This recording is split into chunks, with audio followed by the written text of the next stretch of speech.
Hi everyone, and welcome to another episode of Grassroots Racer. Tonight's guest is living proof that you don't need to grow up around motorsport to love racing, and you can get started at any age.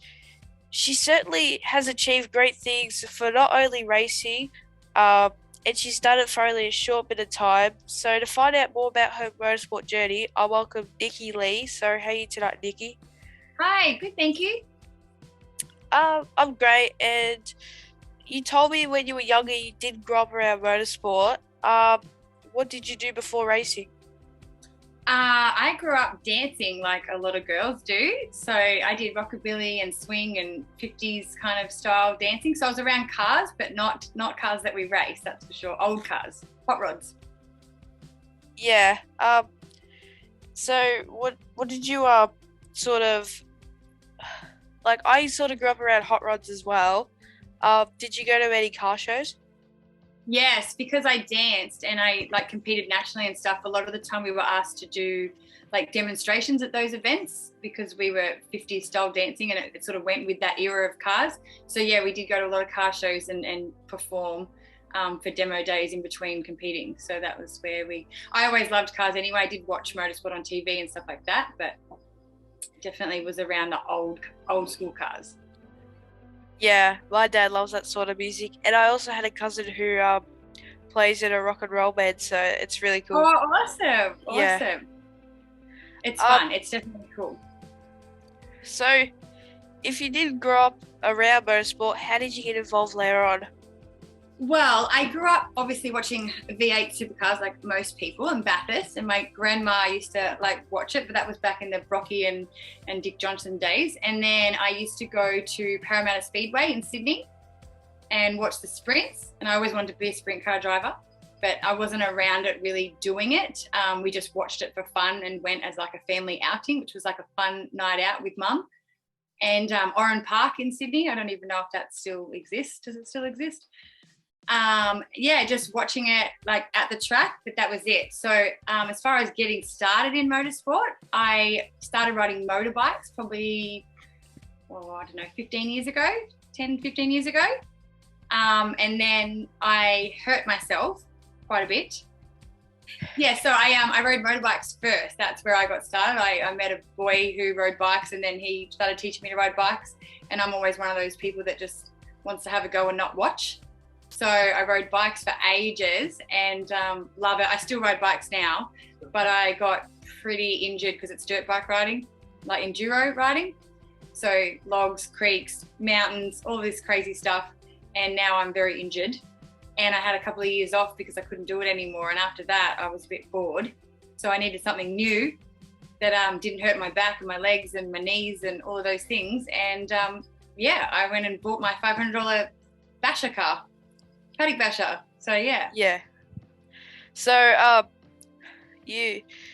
Oran Park now doesn't exist because it's now a housing estate. So yeah, in 2016, I'm pretty sure that all turned into housing.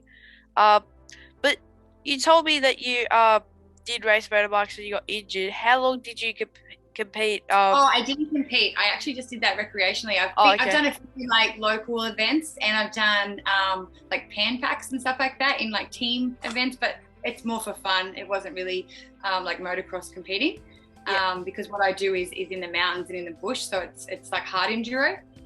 So I definitely don't compete. It was just more of an awesome sport to do on weekends, a passion more than anything. Yeah. So you started doing cartocross and motor carters. How did that all come about?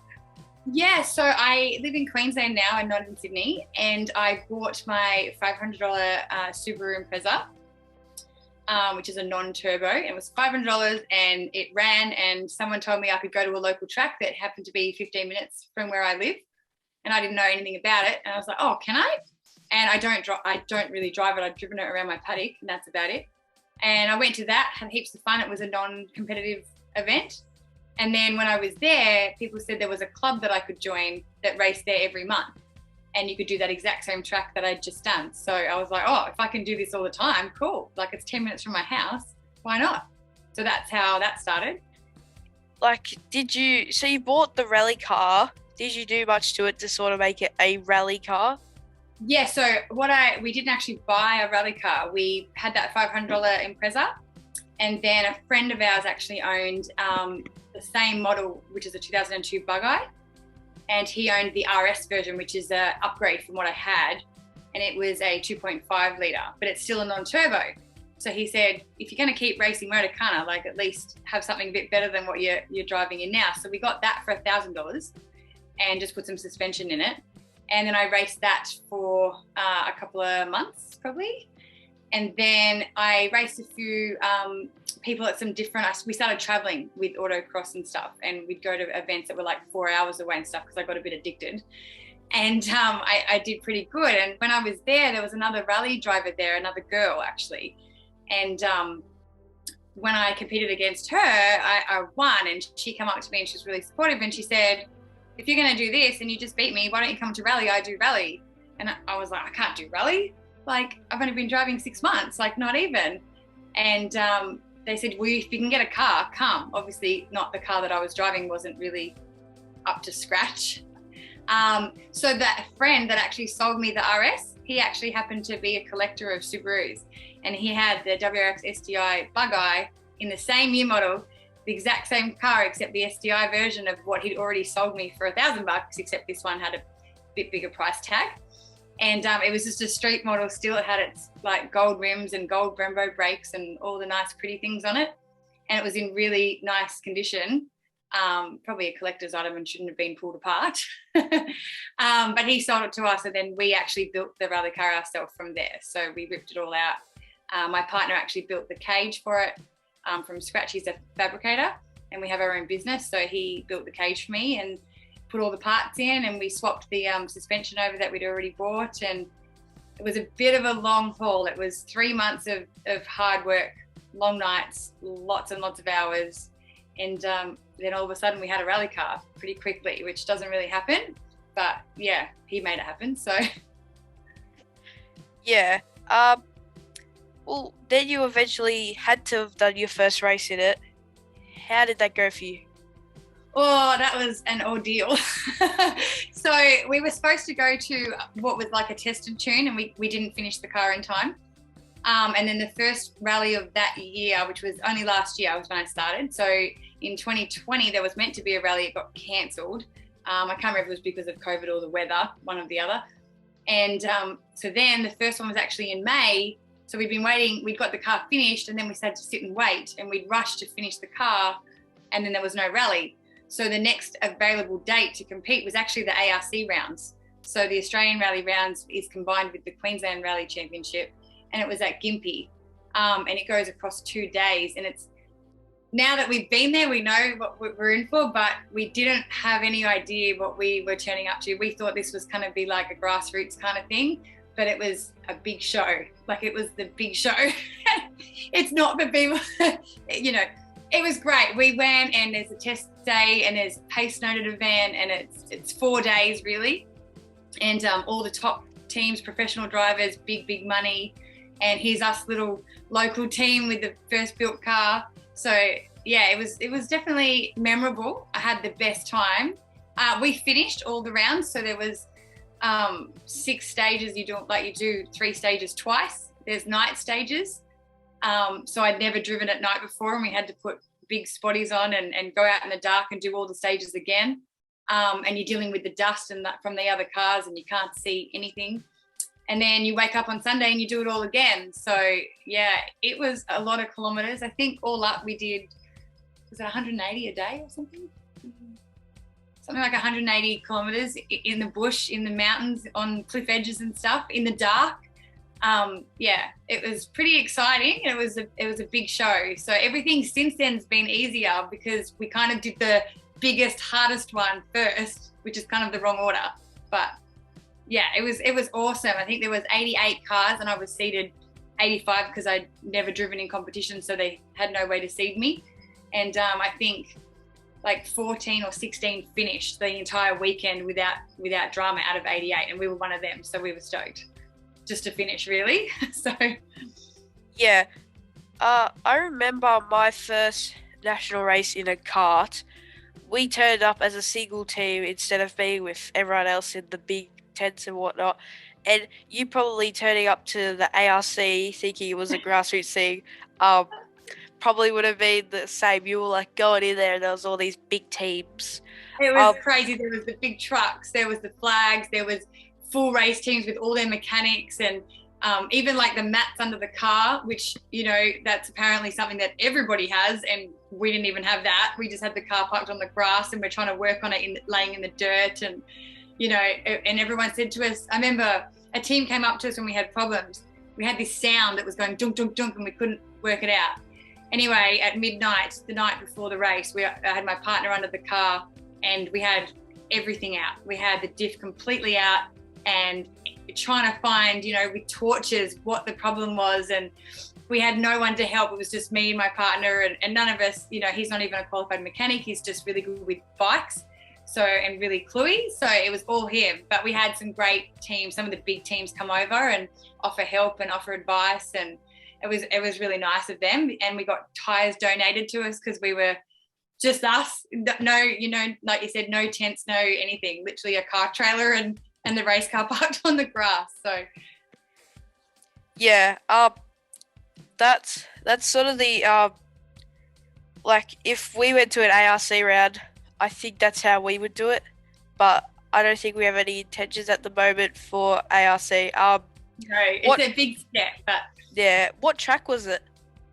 It's at so basically Rallies, they hold them all in the state forest, and you get council approval and they shuttle the roads down and you have to get special rego for them and all of that. So that one was actually held at Gympie.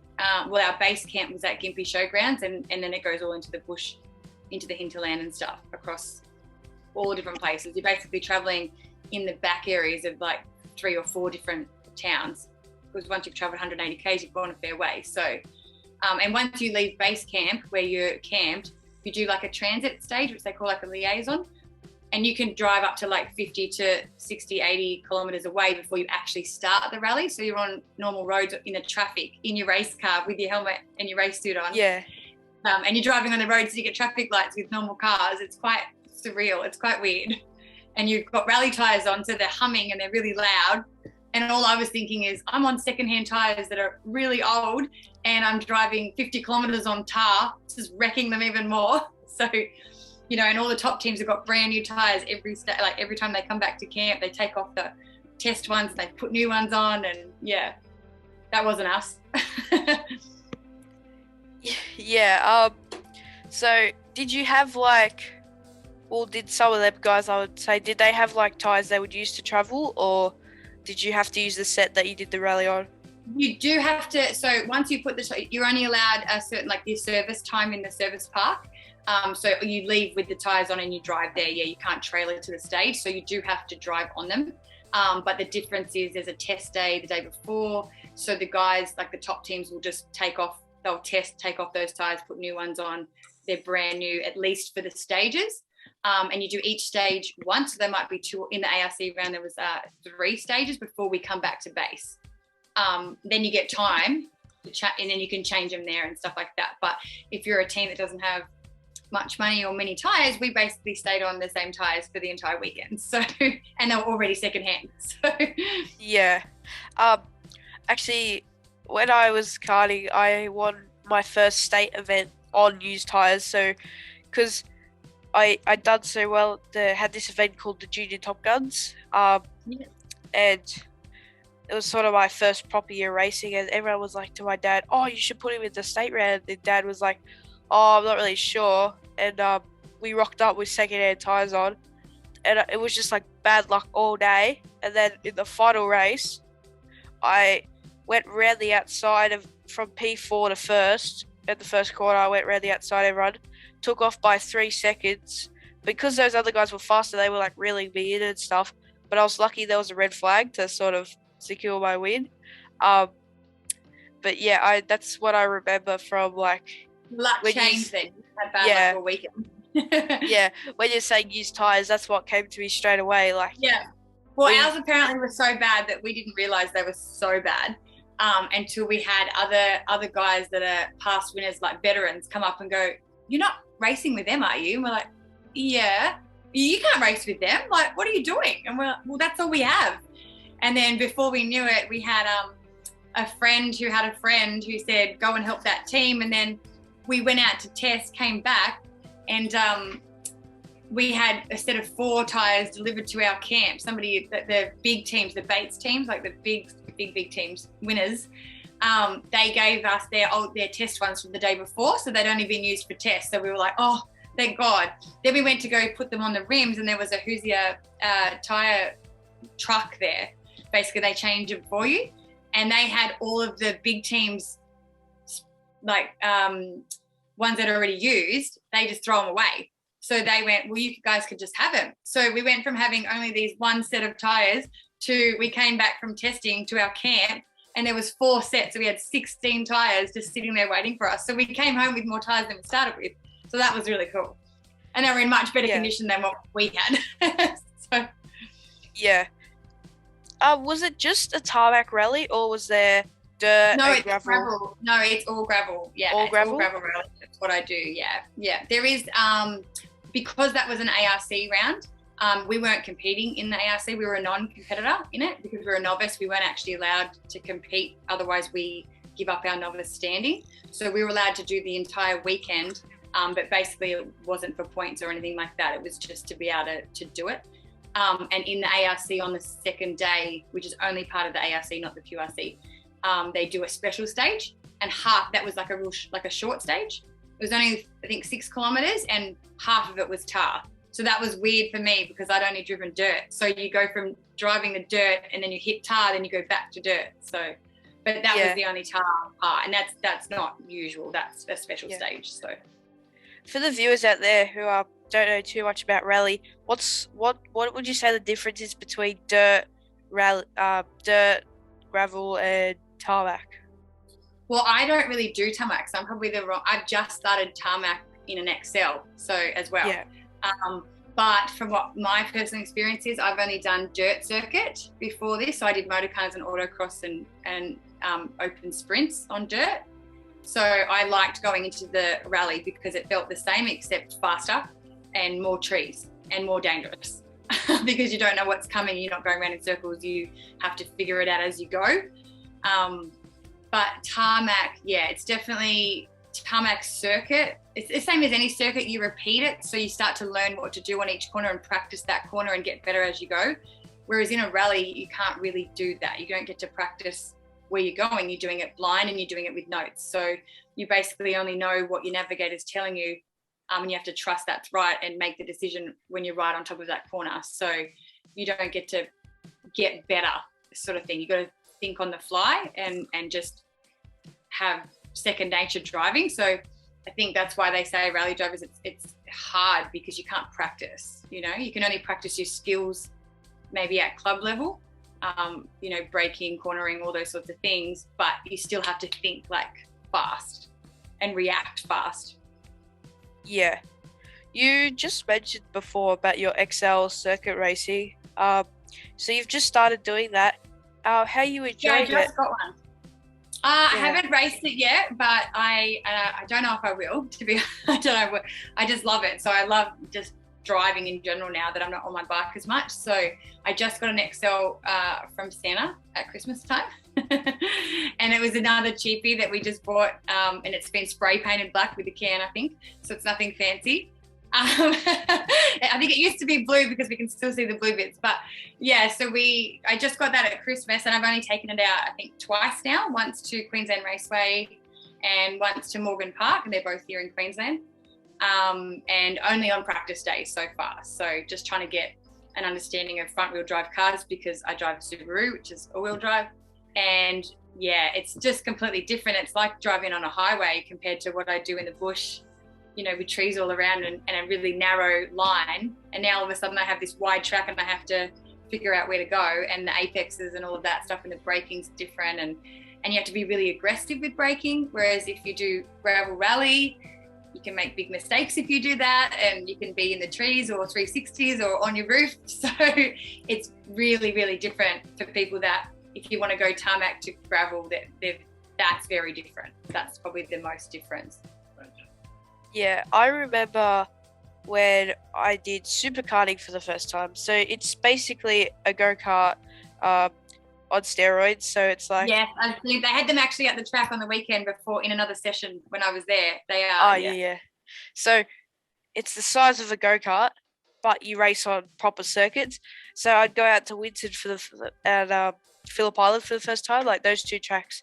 You'd go out and you'd have so much room. You'd be like, you could fit 5 of them across the whole thing. Yeah, it doesn't feel like a track. It feels weird.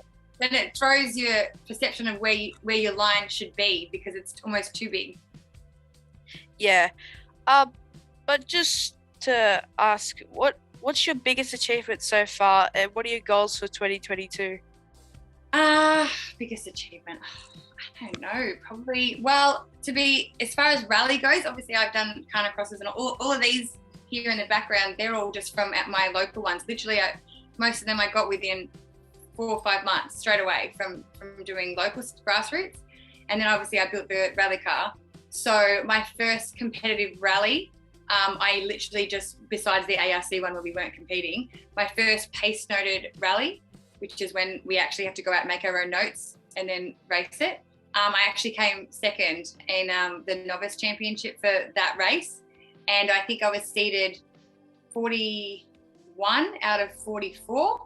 And I actually ended up coming 13th outright and second in my division. So, and against some boys, I was the only girl in the novice series out of, I think there was 13 of us for the series. So that was probably the most memorable because it was my first competition in rally and didn't expect anything, just wanted to finish. And to get second was a pretty cool thing, especially with people that were on the podium with me that have been driving for a long time. So yeah, that was probably most memorable. Yeah, because it was the first one, so it's going to stick with you. And then we only actually got to do another one in 2020 due to COVID and weather. We actually only did 2 where I got second again, so it's pretty consistent. So I ended up getting second for the championship in 2020. So, or 2021, sorry, it's last year's full season. So yeah. So I bet you love showing it up to the boys. They might be a bit. They might get a bit jealous of you. Well, yeah, it changed. I had some people that were really nice to me when I first started, and then when we actually got our placings, things changed a little bit of how friendly and how helpful people become when you beat them. So, but yeah, no, I did actually like it. I actually wish there was more girls though. We had some girls doing it with me in the novice, but they were co-drivers, which was cool to see as well. But unfortunately, there's still, not enough women driving in rally yet. Yeah, I think that's one thing that I think it's, don't quote me on it, I think it's the Girls on Track from the FIA. That's a really good program that they've put together. So hopefully more girls can get into the sport. But just on a different note, is there anyone you'd like to thank, sponsorship-wise, and are you looking for some sponsors for the team? Definitely. We are definitely still looking for sponsors. Now that we've just finished our first full season, rally is very expensive, and the new car compared to my motor car and my carnicross days, entry fees and stuff like that are a lot more, and tyres and parts and all of that. And luckily we haven't crashed. But if we do, then that's a different thing when it comes time to try and afford to fix it. So yeah, definitely if anyone's interested in sponsoring us, because we actually have the 2 cars now as well, which will help. So the XL for tarmac circuit racing, and then we'll have the rally car in the 2022 season for rally. So definitely if anyone's thinking about it, we would love to hear from you. But my main people I would like to thank is first and foremost is my partner, Bear, who owns our business, which is Trip Industries, who's my main sponsor. And we're responsible for building my entire car and fabricating my cage and all the hard work and hours put into that. I wouldn't be able to do it if it wasn't for him. He's done it all. He's built my trailer. He's done it all. So definitely to him. And then to Colour Quick Powder Coating, who have also, and their laser cutters as well. So they've been a huge support to me throughout last year. So yeah, and if guys you are thinking about sponsoring Nikki, and if they want to follow your racing, where can they find it on social media? On Instagram, so NikStar_1. So it's NikStar Racing, but you'll find it at NikStar_1. Yep. So I'll leave a link to that in the description below. It's been great speaking to you tonight, Nikki, and I love hearing about racers like yourself who get out there and they give it a go. Now you're achieving really great things, and I hope this year is really successful for you, and you do get some sponsors on board as well, like we just mentioned. To anyone else out there thinking about getting involved in motorsport and having a bit of fun, check out your local club or go look at the Motorsport Australia website to find out more. And if you're heading to the track this weekend, remember drive fast and drive fast and take chances. Thanks, Nikki. Thank you.